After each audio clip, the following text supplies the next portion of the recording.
चीन ने चालाकी तो दिखाई पर वो रंगे हाथ पकड़ा गया। एक तरफ बातचीत की मेज पर बैठा चीन, दूसरी तरफ से आंख में धूल झोंकने की फिराक में था। चीन को भारतीय सेना ने माकूल जवाब दिया और अब उसी गतिरोध पर विदेश मंत्रालय ने कहा है कि चीन ने उकसावे वाली कार्रवाई की, जिसका हमने उचित जवाब दिया।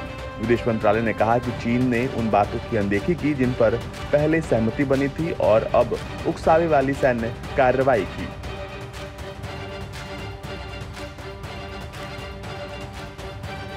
मंत्रालय ने साफ शब्दों में कहा है कि चीन ने पैंगोंग त्सो के दक्षिण तट इलाके की स्थिति को बदलने का प्रयास किया, जिसके बाद भारतीय पक्ष ने चीन की उकसावे वाली कार्रवाई का जवाब दिया और रक्षा के लिहाज से सही कदम उठाया। इस दौरान विदेश मंत्रालय ने पैंगोंग क्षेत्र में चीनी गतिविधियों पर कहा कि चीनी सैनिकों ने 31 अगस्त को फिर से उकसावे वाली कार्रवाई की, जबकि स्थिति सामान्य करने के लिए कमांडर चर्चा कर रहे थे। इस साल की शुरुआत से ही वास्तविक नियंत्रण रेखा पर चीनी पक्ष का व्यवहार और कार्रवाई स्पष्ट रूप से द्विपक्षीय समझौतों का उल्लंघन है। विदेश मंत्रालय के प्रवक्ता अनुराग श्रीवास्तव ने कहा कि जैसा कि भारतीय सेना ने कल बताया, भारतीय पक्ष ने अपनी क्षेत्रीय अखंडता और अपने हितों की रक्षा के लिए वास्तविक नियंत्रण रेखा पर चीन की उकसावे वाली कार्रवाई का जवाब दिया और उचित रक्षात्मक कदम उठाए।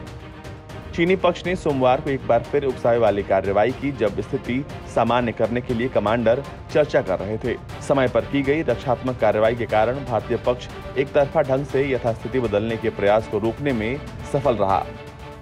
साल की शुरुआत से ही वास्तविक नियंत्रण रेखा पर चीनी पक्ष का व्यवहार और कार्रवाई स्पष्ट रूप से द्विपक्षीय समझौतों और प्रोटोकॉल का स्पष्ट उल्लंघन है, जो दोनों देशों के बीच सीमा पर शांति स्थापना सुनिश्चित करने के लिए हुई थी।